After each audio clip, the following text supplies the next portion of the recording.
नमस्कार दोस्तों, बीवी सर यूके चैनल में एक बार आपका स्वागत है।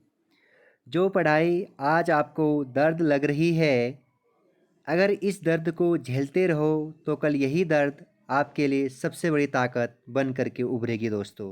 तो आइए स्टार्ट करते हैं हिंदी कवि परिचय, जिसमें हम हिंदी कवि परिचय के बहुत महत्वपूर्ण कवियों के बारे में हम जान रहे हैं, जहाँ से एग्ज़ाम पे बार बार सवाल बनते रहते हैं। आज एपिसोड नंबर सेकंड और कवि नंबर आपका पांचवा रश खान। ठीक है, देखते हैं रस और खान जो रीतिकालीन कवि हुए हैं। रस खान के बारे में आपको सबसे पहला पॉइंट याद रखना है। रस खान जी आपके रीतिकालीन कवि हुए हैं। जन्म 1548 में हरदोई उत्तर प्रदेश में हुआ था। जन्म कहाँ हुआ था इनका? उत्तर प्रदेश हरदोई नामक स्थान में। गुरु का नाम विट्ठलनाथ और माता और पिता कोई जानकारी उपलब्ध नहीं है, इतना आप याद रखेंगे। विद्या विशेषज्ञ सगुन कृष्ण भक्त कवि, ये कृष्ण भक्त कवि हुए हैं। प्रमुख रचनाएं जहाँ से सवाल सबसे ज़्यादा बार पूछा जाता है, प्रेम वाटिका और सुजान नस्कान। प्रेम वाटिका सबसे ज़्यादा बार पूछा जाता है, चाहे यूटेट हो, सीटेट हो, या फिर आप एलटी वाले जो विद्यार्थी हिंदी से पेपर देते हैं, या फिर उत्तराखंड के या फिर सेंट्रल स्तर के, तो वहाँ पर प्रेम वाटिका किसकी रचनाएं हैं पूछा जाता है। इसके बाद सुजान और रशकान ये भी पूछे गए क्वेश्चन है। महत्वपूर्ण एग्ज़ाम के पॉइंट। रसकान का वास्तविक नाम सैयद इब्राहिम था। रसकान का वास्तविक नाम क्या था? सैयद इब्राहिम। और रसकान की जो रचनाएं हैं और रचनाओं में जिन भाषाओं का इन्होंने प्रयोग किया है वो ब्रज भाषा का प्रयोग किया है। किस भाषा का? ब्रज भाषा का। रसकान के काव्य में भक्ति व श्रृंगार रस की प्रधानता देखने को मिलती है। तो रसकान ने जो काव्य रचयिता की है, जो काव्य उन्होंने लिखे हैं, उनमें भक्ति व श्रृंगार रस की प्रधानता प्रमुख देखने को मिलती है। रसकान ने भागवत का हिंदी व फारसी में भी अनुवाद किया है। मोस्ट इम्पोर्टेंट क्वेश्चन, किसने भागवत का हिंदी में व फारसी में भी अनुवाद किया है? हिंदी व फारसी में भी अनुवाद किया है रसकान ने। रसकान की समाधि महावन मथुरा में है और इनकी मृत्यु 1628 में वृंदावन उत्तर प्रदेश में हुआ। ठीक है, तो रसकान की समाधि मथुरा में और जो मृत्यु हुई थी वो वृंदावन में हुई थी। ये तो सवाल नहीं पूछा जाता है, सवाल आपको यहाँ से पूछा जाएगा। एक वास्तविक नाम। रसखान की रचनाएं में किस भाषा का प्रयोग हुआ है? ब्रज भाषा। रसखान के काव्य में भक्ति व श्रृंगार रस की प्रधानता आपको देखने को मिलती है। नेक्स्ट, बहुत खतरनाक कवि जयशंकर प्रसाद छायावादी कवि हुए हैं। याद रखिएगा जयशंकर प्रसाद कैसे कवि हुए हैं? छायावादी। यहाँ से सवाल बनता है कि जयशंकर प्रसाद कैसे कवि हुए हैं, या किस चरण के? छायावादी चरण के। जन्म 30 जनवरी 1889, वाराणसी उत्तर प्रदेश। पूरा का पूरा इम्पोर्टेंट है। जन्म 30 जनवरी 1889 को वाराणसी उत्तर प्रदेश में। पिता का नाम बाबू देवकी प्रसाद, पत्नी कमला देवी। कभी पूछा तो नहीं गया है, क्या पता पूछ लें। तो आपको ऐसे ही याद रखना है, बापू देवकी प्रसाद, पत्नी का नाम कमला देवी। और ये जिस विद्या विशेषज्ञ में निपुण थे, ये कवि भी हुए हैं, उपन्यासकार भी हुए हैं और नाटककार भी हुए हैं। तो जयशंकर प्रसाद जी आपको काव्य करते हुए मिलेंगे, उपन्यास लिखते हुए मिलेंगे, नाटककार आपको ये देखने को मिलेंगे। ठीक है, तो प्रमुख रचनाएं पर जाते हैं इनके। काफ़ी महत्वपूर्ण इनकी रचनाएं हैं। सबसे ज़्यादा बार सवाल तो यहीं से बनता है इनकी रचनाएं से। प्रमुख रचनाएं में काव्य, आजकल सवाल कैसे बनते हैं देखिए बच्चों। काव्य ऐसे पूछेगा कि कानन कुसुम जयशंकर प्रसाद की किस विधा है? काव्य है, कहानी है, या उपन्यास है, या नाटक है? मतलब कानन कुसुम क्या है ऐसा भी पूछा जाता है। ठीक है, तो काव्य में आपका याद रखना है कानन कुसुम, महाराणा का महत्व, झरना, आंसू, लहर, कामयानी, प्रेम पथिक, ये इनके काव्य रचना हुए हैं। एक बार रिपीट करते हैं, कानन कुसुम, महाराणा का महत्व, झरना, आंसू, लहर और कामयानी और प्रेम पथिक। सबसे ज़्यादा इम्पोर्टेंट यहाँ से नीचे जितने भी हैं ये सारे के सारे सबसे इम्पोर्टेंट हैं, जो बार बार एग्ज़ाम पे यहीं से सवाल पूछता है आयोग। ठीक हो गया। काव्य है इनके, क्या है? काव्य है जयशंकर प्रसाद जी के। अब कहानी पर आते हैं। इन्होंने कुछ कहानियाँ भी लिखी है। छाया पर, प्रतिध्वनि पर, आकाश दीप पर, आंधी पर और इंद्रजाल पर। यहाँ इंद्रजाल पर सवाल बना था। इंद्रजाल किसकी कहानी है या इंद्रजाल किस विधा की है? तो कहानी जयशंकर प्रसाद की। उपन्यास काफ़ी इम्पोर्टेंट है। उपन्यास कंकाल, तितली और इरावती। ठीक है, कंकाल, तितली, इरावती उपन्यास जो सबसे ज़्यादा बार पूछा जा गया है वो पूछा जाता है कंकाल की। जो कंकाल उपन्यास है ये किसने लिखा है? तो जयशंकर प्रसाद ने कंकाल, तितली, इरावती यानी कतई इसको कह सकते हो। क्या कह सकते हो? कतई मतलब शॉर्ट तरीका है याद करने का, कतई। ठीक हो गया दोस्तों। इसके बाद नाटक। इसके बाद क्या याद रखना है आपको? जयशंकर प्रसाद के नाटकों को स्कंदगुप्त, चंद्रगुप्त, ध्रुव स्वामिनी, राजश्री, कामना, एक घूट। बहुत इंपॉर्टेंट। स्कंदगुप्त, चंद्रगुप्त, ध्रुव स्वामिनी, राजश्री, कामना, एक घूट ये इनकी नाटक हुए हैं जो जयशंकर प्रसाद ने रचिए थे। ठीक है, इसके बाद आगे बढ़ते हैं। इनकी काव्य रचना ज़्यादा महत्वपूर्ण है कामयानी। जैसे कामयानी काव्य विधा है, तितली उपन्यास है। मैं पहले ही समझा चुका हूँ, इस तरीके से भी पूछा जाता है सवाल। एग्ज़ाम की पॉइंट में ये बहुत इंपॉर्टेंट एग्ज़ाम की पॉइंट होते हैं। देखिए, जयशंकर प्रसाद जी छायावादी एवं छायावादी कवि हुए हैं। क्या हुए हैं? छायावादी कवि हैं। और छायावाद में कुल 4 प्रमुख स्तंभ के कवि हुए हैं। छायावाद में कुल कितने कवि हुए हैं? खतरनाक 4। सबसे इम्पोर्टेंट 4 प्रमुख स्तंभों में से एक गिने जाते हैं जयशंकर प्रसाद। ठीक है, तो उन 4 छायावाद के प्रमुख स्तंभ ये है जयशंकर प्रसाद, सूर्यकांत त्रिपाठी निराला, सुमित्रानंदन पंत, महादेवी वर्मा। ये 4 छायावाद के 4 स्तंभ हुए हैं। तो छायावाद के 4 स्तंभ में किन किन को रखा गया है? जयशंकर प्रसाद, सूर्यकांत त्रिपाठी निराला, सुमित्रानंदन पंत, महादेवी वर्मा। ये चारों के चारों कवि आपके छायावादी कवि हुए हैं। इतना आप याद रखेंगे।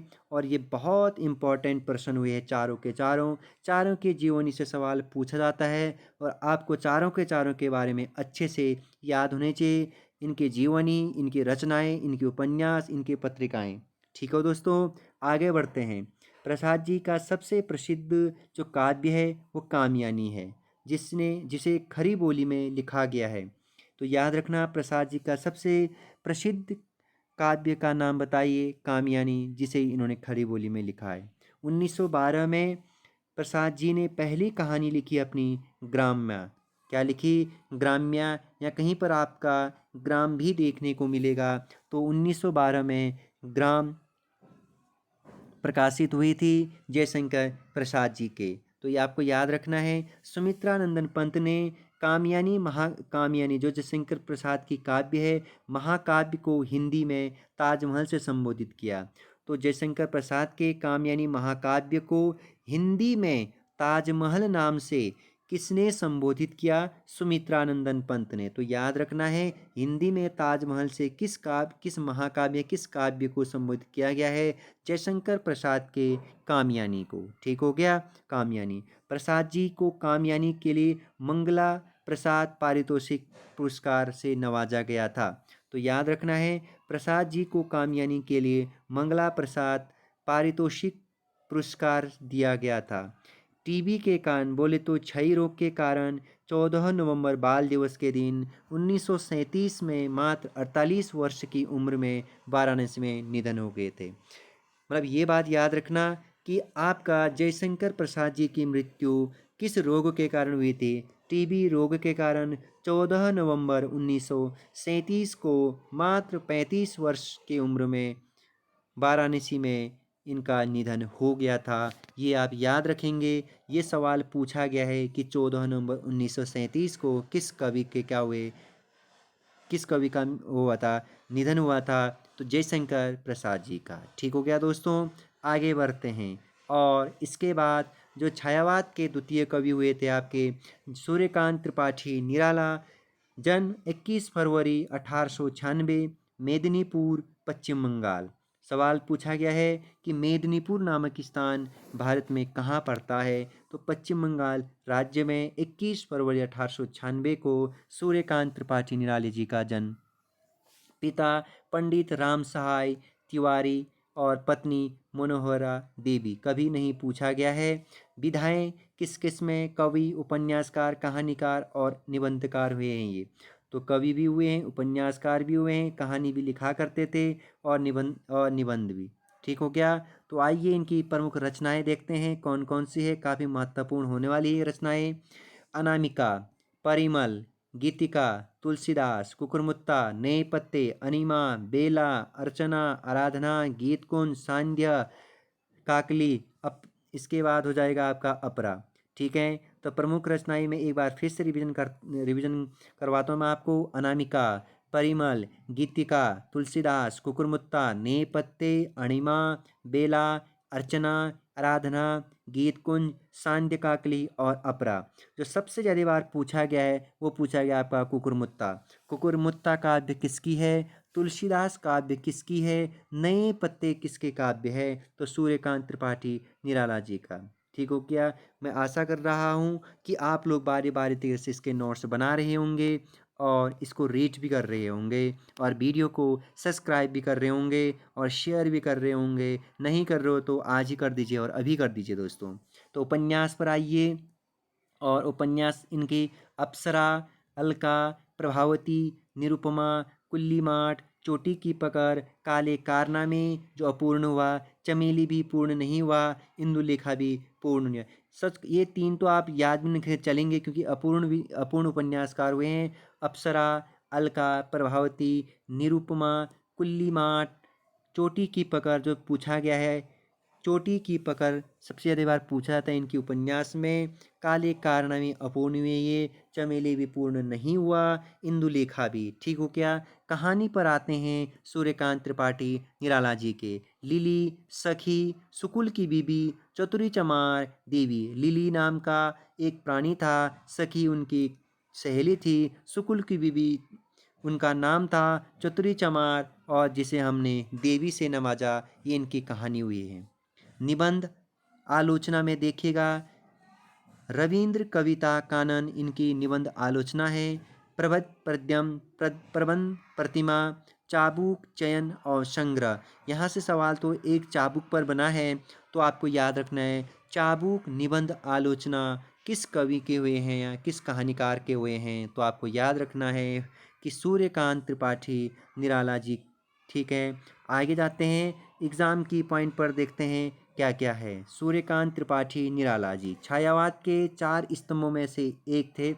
मैं पहले ही बता चुका हूँ, सुमित्रानंदन पंत, जयशंकर प्रसाद, महादेवी वर्मा और सूर्यकांत त्रिपाठी निराला, ये 4 प्रमुख स्तंभ हुए हैं। इनके बचपन का नाम सूरज कुमार था। मोस्ट इम्पोर्टेंट सूर्यकांत त्रिपाठी निराला, जिसे निराला नाम से भी जानते हैं, इनके बचपन का नाम सूरज कुमार था। इनके बचपन का नाम क्या था? सूरज कुमार। निराला जी ने समन्वय एवं मतवाला, मोस्ट इम्पोर्टेंट, निराला जी ने समन्वय एवं मतवाला नामक पत्रिकाओं का संपादन भी किया था।